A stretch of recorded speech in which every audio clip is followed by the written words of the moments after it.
आज आप बाइबल का पूरा इतिहास जानेंगे और पुराने और नए नियम को समझेंगे, आदम से लेकर यीशु के चेले के मरने तक। निश्चय ही जब आप इस वीडियो को देखकर खत्म करेंगे तो आप पहले जैसे नहीं रहेंगे। आप परमेश्वर के वचन को और भी ज्यादा पसंद करेंगे। ये सब तभी होगा अगर आप परमेश्वर के वचन के लिए अपना दिल खोलें। अगर आपको बाइबल समझने में कठिनाई होती है तो इस वीडियो में आप इसे समझ पाएंगे। जो कुछ भी सिखाया जाएगा उसे देखकर मुझे पूरा यकीन है कि आप बाइबल के ज्ञान से रोशन हो जाएंगे। सब कुछ की शुरुआत शुरू में हुई थी। शुरुआत से पहले केवल परमेश्वर थे। वह कभी भी खत्म नहीं हुए।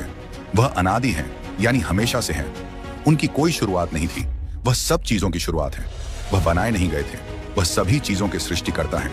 उनका अस्तित्व कभी शुरू नहीं हुआ। वह अनंत के पिता हैं। अनंतता केवल परमेश्वर का गुण है। शुरुआत में परमेश्वर ने आकाश और पृथ्वी को बनाया।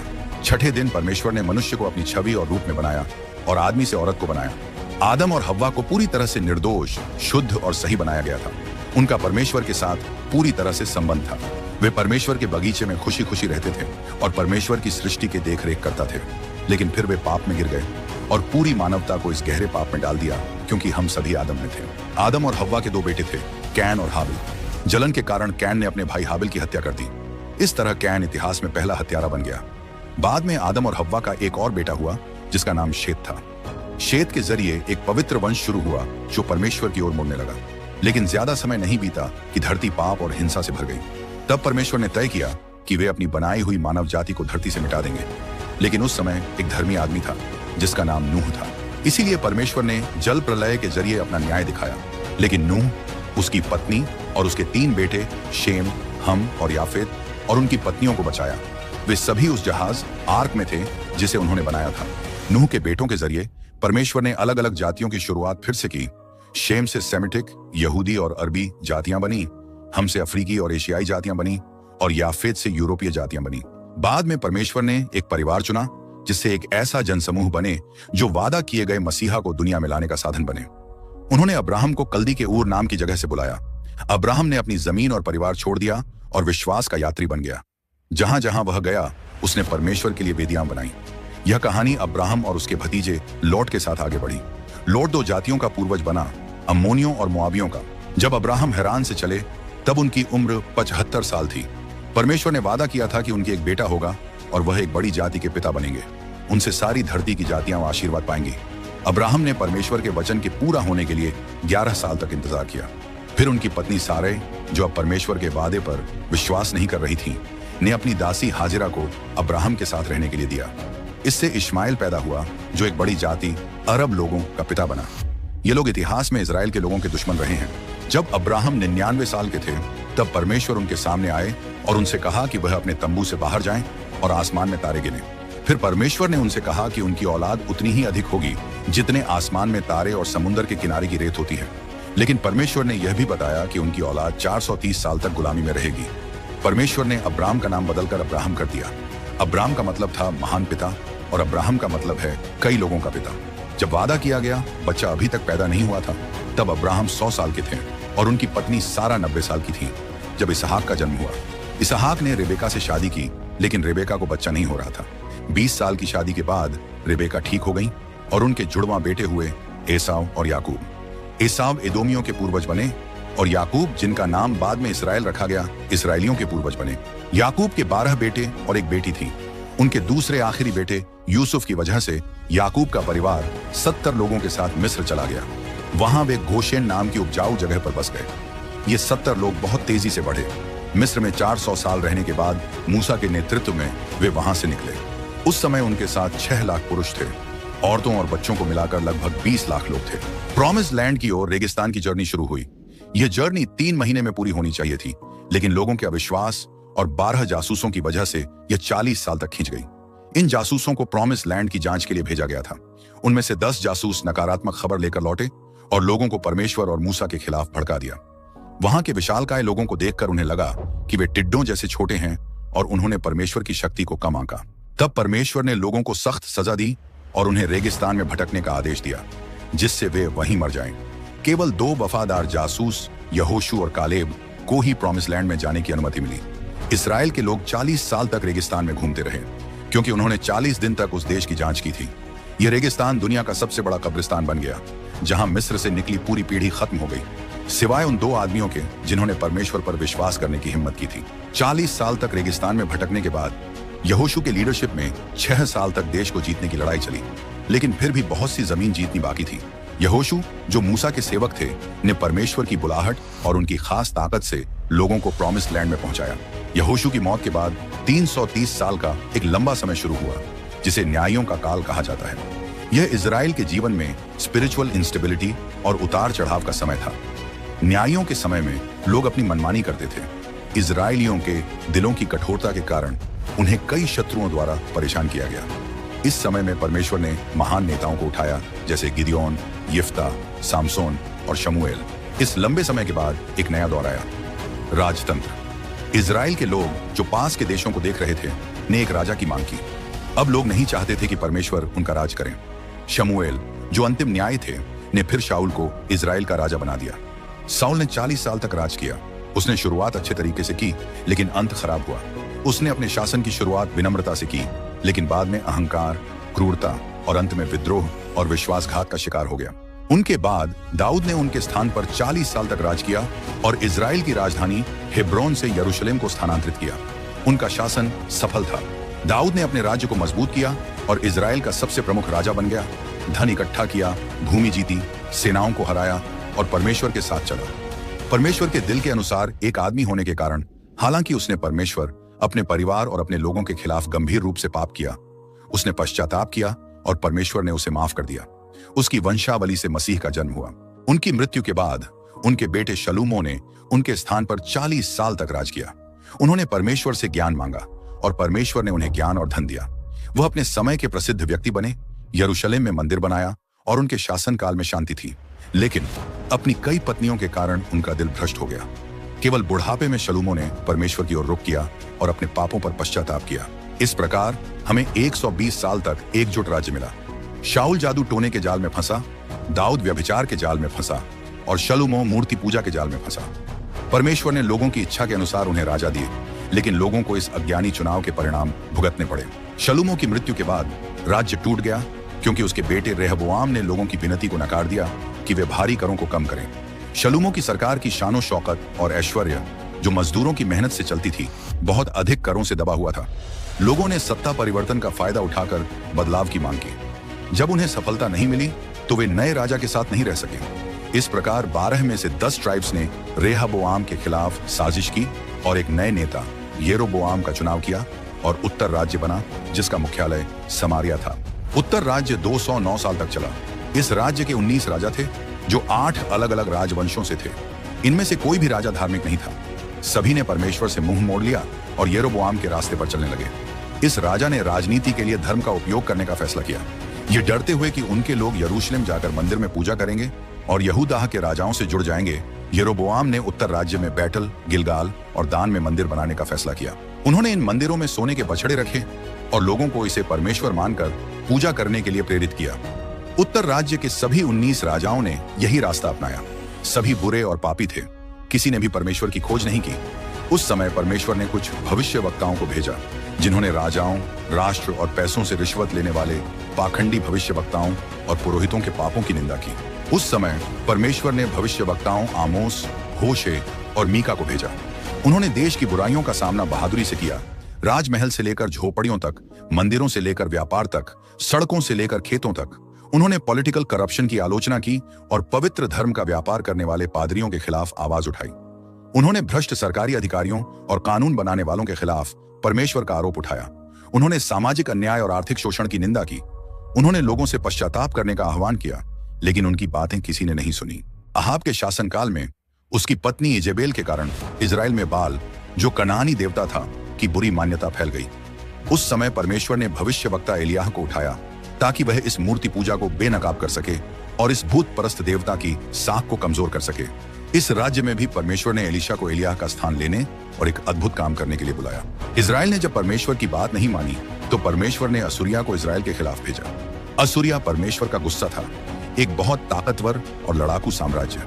जब भी उसने किसी देश को हराया, उसने बहुत बुरी चीजें की, जैसे लोगों के शरीर को नुकसान पहुंचाना, सिरों को शहर के दरवाजों पर लटकाना और लोगों को बहुत अपमानित करना। उत्तर के लोगों को बंदी बनाकर ले जाने के बाद राजा सारगोन द्वितीय ने दूसरे देशों के लोगों को इसराइल की जमीन पर भेजा, जिससे वहां एक बड़ा जातीय मिला जुला हुआ। उसे पता था कि जब अलग अलग जातियां एक साथ रहती हैं तो एक पूरी जाति का अस्तित्व कमजोर हो जाता है। इस मिला जुले लोगों से एक नई जाति बनी जिन्हें समरीतियों सेमरिटन्स कहा गया।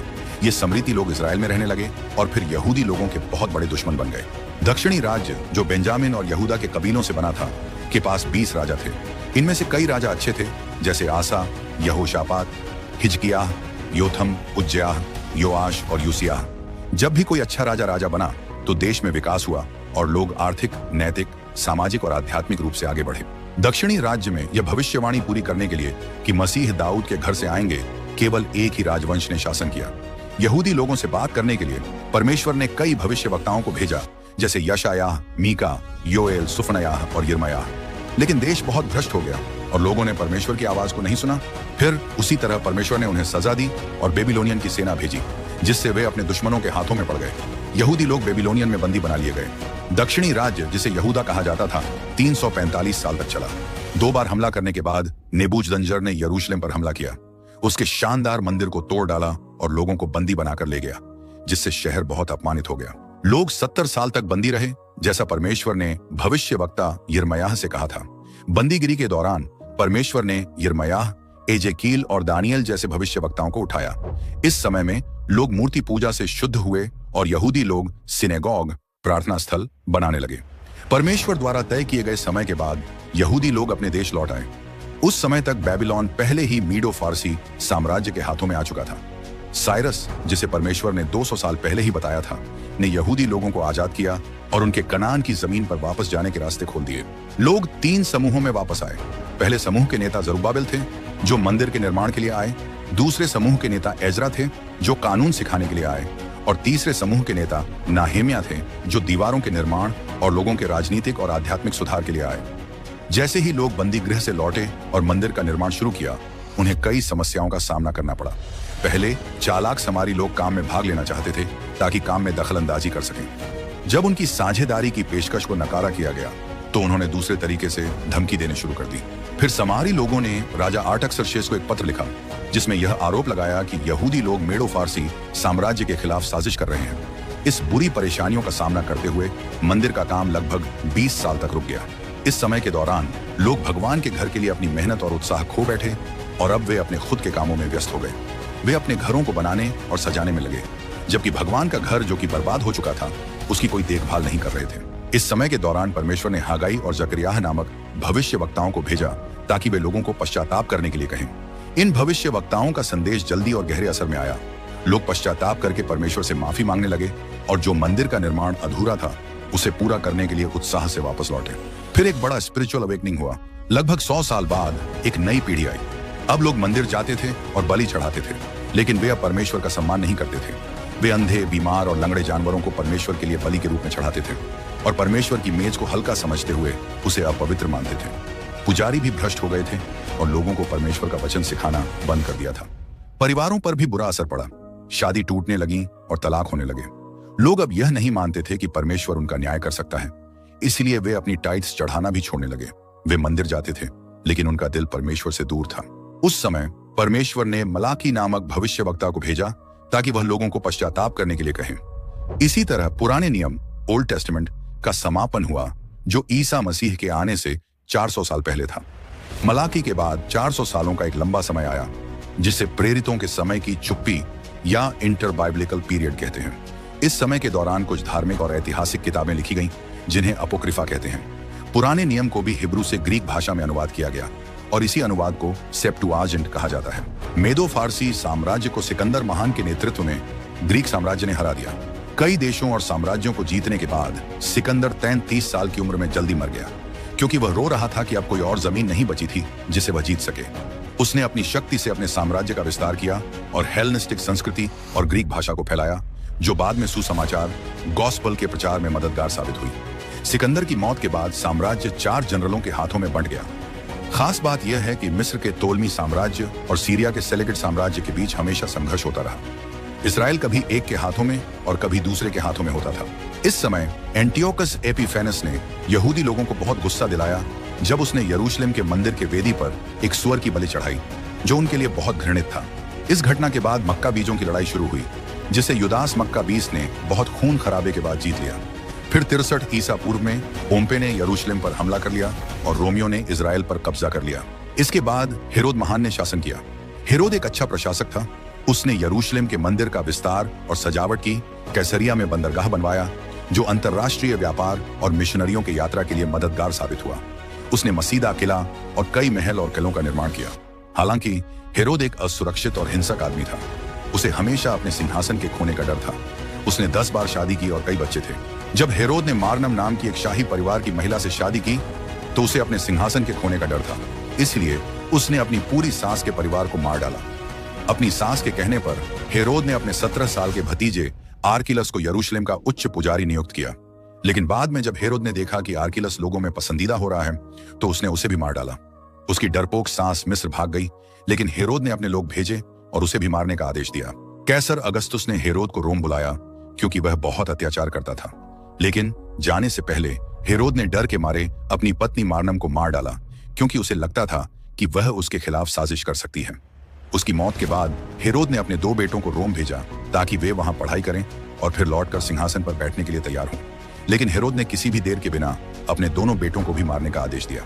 मरने से पहले उसने अपनी बहन सलोमी से कसम खाई कि वह यरूशलेम के हर परिवार से कम एक अमीर आदमी को मार डाले, ताकि उसके अंतिम संस्कार पर सबके आंसू बहें। यह वही आदमी था जिसे जब यह खबर मिली कि यहूदी में एक लड़का जन्मा है जो इजराइल का राजा बनेगा, तो वह बहुत घबराया। हेरोद महान की मौत के बाद लगभग 4 ईसा पूर्व में उसके साम्राज्य को उसके 4 बेटों में बांट दिया गया। हेरोद के बेटे आर्किलस ने यहूदिया, समरिया और एदोम पर शासन किया। वह बहुत बुरा राजा था और आखिरकार यहूदी लोगों ने रोम से मांग की कि उसे हटाया जाए। रोम ने, जो यहूदिया में लगातार हो रही समस्याओं से परेशान था, वहां एक रोमन प्रोक्यूरेटर गवर्नर को नियुक्त किया। यही वह समय था जब रोमियो ने सीधे तौर पर यहूदिया पर शासन करना शुरू किया। उस समय पिलातुस गवर्नर था। यह खतरनाक स्थिति और राजनीतिक हालत, जिसमें परमेश्वर के चुने हुए लोग खुद को महसूस कर रहे थे, हेरोदी शासन की नफरत भरी ताकत के नीचे और रोमियो के शासन में गुलामी की हालत में थे। इस कठिन समय में मसीहा के लिए आशा पहले से अधिक बढ़ गई। यह एक आवाज थी मुक्ति और उद्धार की, जो गलत शासन से बचने की थी। उसी समय यीशु का जन्म बेथलहम में हुआ। जब समय पूरा हुआ और बाइबल की भविष्यवाणियां पूरी हुई, यहूदिया में अनंत वचन, परमेश्वर का पुत्र, मानव रूप में आया और लोगों के बीच रहने लगा। वह हमारे बीच रहा, अनुग्रह और सत्य से भरा हुआ। उसने इंसान का रूप लिया, विनम्रता की चप्पलें पहनी, हमारी धरती पर चला, हमारा भोजन खाया, हमारा पानी पिया, हमारा दुख महसूस किया, हमारे आंसू बहाए, हमारे पापों का बोझ अपने शरीर पर क्रूस पर उठाया और हमारे उद्धार के लिए महिमा में फिर से जी उठा। यहूदी योगदान के साथ साथ यूनानी और रोमन संस्कृतियों ने भी मसीहा के दुनिया में आने में योगदान दिया। जब यीशु का जन्म हुआ, तब पलस्तीन रोम के शासन के अधीन था। हेरोद महान के अत्याचार से बचने के लिए जोसेफ और मरियम यीशु को लेकर मिस्र भाग गए और वहां तब तक रहे जब तक कि उस दुष्ट राजा की मृत्यु नहीं हो गई। वे मिस्र से लौटकर नासरत में बस गए, जो वह शहर था जहां पहले वे रहते थे। वहीं यीशु बढ़े और बढ़ई के बेटे के रूप में पले। 30 साल की उम्र में उन्होंने अपना प्रचार कार्य शुरू किया। उन्हें यर्दन नदी में यूहन्ना बपतिस्मा देने वाले द्वारा बपतिस्मा दिया गया, जिससे उन्होंने उन पापियों के साथ अपनी पहचान बनाई जिन्हें वे बचाने आए थे। जब यीशु यर्दन नदी में प्रार्थना कर रहे थे, तब आकाश खुला और परमेश्वर पिता ने कहा, यह मेरा प्रिय पुत्र है जिसमें मुझे खुशी है। उसी समय पवित्र आत्मा एक कबूतर के रूप में उन पर उतरी और उन्हें अपनी सेवा शुरू करने के लिए शक्ति दी। फिर पवित्र आत्मा ने यीशु को जंगल में ले जाकर 40 दिन और 40 रात तक उपवास रखने के लिए कहा। इस दौरान शैतान ने 3 बार उन्हें बहकाने की कोशिश की। शैतान ने यीशु को हराने की कोशिश की, लेकिन पुत्र ने उसे हराया, हमेशा आत्मा की तलवार, परमेश्वर के शब्द का इस्तेमाल करते हुए। शैतान ने पहले आदमी आदम को स्वर्ग में हराया था, लेकिन दूसरे आदम यीशु ने जंगल में उसे हरा दिया। जंगल से यीशु पवित्र आत्मा से भरकर गलील गए और नासरत पहुंचे, जहां उन्होंने अपनी ज्यादातर जिंदगी बिताई। उन्होंने वहां के सभा भवन में प्रवेश किया, यशायाह की किताब का स्क्रॉल लिया और पढ़ा, प्रभु की आत्मा मुझ पर है, क्योंकि उसने मुझे प्रचार करने, चंगा करने और छुड़ाने के लिए अभिषेक किया है। यीशु ने 12 लोगों को बुलाया, जिन्हें उन्होंने प्रेरित कहा, और अपना ज्यादातर समय उन्हें सिखाने और प्रशिक्षित करने में लगाया। उन्होंने गलील, बेराह, सामरिया और यहूदिया में यात्रा की। उन्होंने शहरों, गांवों और खेतों में प्रचार किया, सभा भवनों और मंदिर में प्रचार किया, समुद्र किनारे और घरों में भी प्रचार किया। उन्होंने बड़ी भीड़ और छोटे समूहों दोनों के सामने प्रचार किया। यीशु हर जगह गए, अच्छा काम किया और शैतान के सताए हुए लोगों को मुक्त किया। उन्होंने बीमारों को ठीक किया, भूखों को खाना खिलाया, अंधों को दृष्टि दी, लकवाग्रस्त लोगों को सीधा किया, लंगड़ों को चलाया, बहरों को सुनने की शक्ति दी, कोढ़ियों को साफ किया, दुष्ट आत्माओं से मुक्त किया और मरे हुए लोगों को जीवित किया। यह परमेश्वर की इंसानों के लिए सबसे बड़ी प्रकटता थी, जिसे इम्मानुएल, परमेश्वर हमारे साथ का नाम दिया गया। वह खुद परमेश्वर हैं जो मानव रूप में प्रकट हुए। यीशु एक खास मिशन के साथ आए, उन सभी के लिए जिन्हें पिता ने उन्हें दिया। वह मरने के लिए पैदा हुए। उन्होंने इसलिए मृत्यु का सामना किया ताकि हम जी सकें। प्रेरित पौलुस ने स्पष्ट रूप से कहा कि उन्होंने हमारे पापों के लिए मरा, जैसा कि पवित्र शास्त्र में लिखा है, फिर दफनाया गया और तीसरे दिन पुनर्जीवित हुआ, जैसा कि पवित्र शास्त्र में लिखा है। उनकी मृत्यु एक दुर्घटना नहीं थी और उनका पुनरुत्थान कोई आश्चर्य की बात नहीं थी। शैतान ने यीशु को क्रूस से दूर रखने के लिए कई चालें चली, लेकिन यीशु क्रूस की ओर ऐसे बढ़े जैसे कोई राजा अपने ताज की ओर जाता है। क्रूस पर यीशु ने सांप के सिर को कुचल दिया और शक्तियों और अधिकारियों पर विजय पाई, उन्हें सबके सामने शर्मिंदा किया। क्रूस पर यीशु ने मुक्ति के काम को पूरा किया। क्रूस पर उन्होंने हमें आजादी दिलाई, मौत उन्हें रोक नहीं सकी। तीसरे दिन यीशु फिर से जीवित हुए ताकि हम धर्मी ठहर सकें। स्वर्ग पर जाने से पहले यीशु ने अपने शिष्यों को यरूशलेम में रहने के लिए कहा और पिता की प्रतिज्ञा का इंतजार करने को कहा, जब तक कि वे शक्ति से भर न जाएं। प्रेरितों के काम 1:8 में यीशु पवित्र आत्मा द्वारा दी जाने वाली शक्ति के बारे में बताते हैं और यह भी कहते हैं कि क्या करना है। यरूशलेम, सारे यहूदिया, सामरिया और धरती के आखिरी छोर तक गवाही देना। पेंटेकोस्ट के बाद यरूशलेम में कलीसिया तेजी से बढ़ने लगी। बहुत सारे लोग लगातार इसमें जुड़ते गए। प्रेरितों के काम की पुस्तक के अध्याय 7 तक लूका ने यरूशलेम की कलीसिया की बढ़ती और विस्तार को दर्ज किया। जब कलीसिया यहूदिया तक ही सीमित थी, तब परमेश्वर ने उसके खिलाफ सताव भेजा, जिससे विश्वासियों को हर जगह फैलना पड़ा और वे जहां भी गए वहां परमेश्वर का वचन ले गए। ऐसे ही फिलिप सामरिया पहुंचे और दुश्मनी की दीवारों को पार कर वहां पूरे बल के साथ सुसमाचार सुनाया। लोग खुश हुए जब उन्होंने फिलिप, जो एक प्रचारक डीकन थे, के द्वारा परमेश्वर के अद्भुत काम सुने और देखे। वह कानों और आंखों दोनों के लिए प्रचार करते थे। प्रेरित पतरस और यूहन्ना द्वारा हाथ रखने से सामरियों ने भी पवित्र आत्मा को प्राप्त किया। सुसमाचार इजराइल की सीमाओं से बाहर तब फैला जब कलीसिया के सताव करने वाले तरसुस के शाऊल दमिश्क जाते समय विश्वास में बदल गए। इसके बाद एक अन्य जाति कलीसिया, सीरियाई एंटियोक कलीसिया, संस्कृति मिशन का केंद्र बन गई। इसके बाद बरनाबास और शाऊल ने अपना पहला मिशनरी यात्रा शुरू किया, जिसमें उन्होंने गैलातिया, पेरगे, डर्बी, इकोनियम और लिस्ट्रा में चर्च बनाए और वहां प्रेस्बिटर्स, वरिष्ठ मार्गदर्शक नियुक्त किए। दूसरे मिशनरी यात्रा में पौलुस और सिलास मकेडोनिया और आखिया गए और फिलिप्पी, थेसलोनिका, बेरेया और कोरिंथ में चर्च लगाए। सीरियाई एंटियोक से पौलुस ने गैलातियों, कोरिंथियों और थेसलोनिकियों को पत्र लिखे। तीसरी मिशनरी यात्रा पर पौलुस ने एशिया माइनर प्रांत का दौरा किया और इफेसस शहर में 3 साल तक रहे, जो उस प्रांत की राजधानी थी। वहीं से उन्होंने कोरिंथ की कलीसिया को 2 पत्र लिखे। इस शहर में 3 लाख से भी ज्यादा लोग रहते थे और यहाँ डायना देवी का मंदिर था, जो एथेंस के पार्थेनेन से 4 गुना बड़ा संगमरमर का महल था और प्राचीन दुनिया के 7 अजूबों में से एक था। पौलुस के एशिया माइनर में बिताए गए वर्षों के दौरान प्रांत भर में कई चर्च स्थापित किए गए, जैसे परगामम, थ्यातीरा, सारदीस, फिलाडेल्फिया, लाउदिकिया, कोलोस्से और हायरापोलिस में। क्लॉडियस सम्राट के समय में दुनिया में पड़े अकाल के कारण यहूदी लोग रोम से निकाल दिए गए, जैसा कि प्रेरितों के काम 18:2 में लिखा है। फिर पौलुस ने अन्य जाति कलीसियाओं से गरीबों के लिए यहूदिया में पैसे इकट्ठा किए। जब वह यरूशलेम जाने के लिए निकले तो उन्होंने इफेसस के बुजुर्गों से कहा कि शहर दर शहर उन्हें कठिनाइयों और समस्याओं का सामना करना होगा। फिर भी उन्होंने अपने जीवन को कोई महत्व नहीं दिया ताकि वह परमेश्वर के अनुग्रह का सुसमाचार प्रचार कर सकें। यरूशलेम जाने से पहले उन्होंने अपनी सबसे मजबूत पत्री रोमियों को पत्र लिखा, जिसमें उन्होंने रोम, जो सम्राट का शहर था, जाने और वहां के कलीसिया को सुसमाचार सुनाने की अपनी इच्छा बताई ताकि वह स्पेन भी जा सके। पौलुस ने यहूदिया के गरीबों के लिए महत्वपूर्ण वित्तीय सहायता भेजी। फिर भी उन्हें यरूशलेम में गिरफ्तार कर लिया गया और वहां से एक सरिया भेजा गया, जहां उन्हें 2 साल तक यहूदियों द्वारा गवर्नर फेलिक्स और फेस्टस के तहत आरोपित किया गया। जब फेस्टस ने उन्हें सैनहेड्रिन के हवाले करने का इरादा किया, जो उनकी हत्या की योजना बना रहे थे, तो पौलुस ने अपनी रोमन नागरिकता के अधिकार का उपयोग करते हुए रोम में मुकदमे की मांग की। रोम के लिए यात्रा के दौरान उन्हें एक भयंकर समुद्री हादसे का सामना करना पड़ा। जहाज पूरी तरह से टूट गया, लेकिन सभी यात्री और चालक दल को चमत्कारी रूप से बचा लिया गया, जैसा कि परमेश्वर ने पौलुस से वादा किया था। माल्टा द्वीप पर जहां वे पहुंचे, एक सांप ने पौलुस के हाथ को काट लिया, लेकिन परमेश्वर ने उस सांप के विष को नष्ट कर दिया। और यहां तक कि अपने सेवक को उस द्वीप पर सभी बीमारों को ठीक करने के लिए उपयोग किया। माल्टीज लोगों ने पौलुस को रोम भेजा और उसकी सभी जरूरतों का ध्यान रखा। वह 2 साल तक एक किराए के घर में बंद रहे। वहीं से पौलुस ने प्रेटोरियन गार्ड को सुसमाचार सुनाया, विश्वासियों को काम करने के लिए प्रोत्साहित किया और एफिसियों, फिलिपियों, कुलुसियों और फिलेमोन को पत्र लिखे। इस समय के बाद पौलुस को जेल से रिहा किया गया और उसने तिमोथी को पहला पत्र और तीतुस को पत्र लिखा। 64 ईस्वी के बाद चर्च की परीक्षा धार्मिक नहीं बल्कि राजनीतिक हो गई। पौलुस फिर से जेल में बंद हो गए, इस बार एक अंधेरे, गीले और अस्वस्थ अंडरग्राउंड तहखाने में। 64 ईस्वी के 17 जुलाई को रोम शहर, जहां 1 मिलियन से ज्यादा लोग रहते थे, जलकर राख हो गया।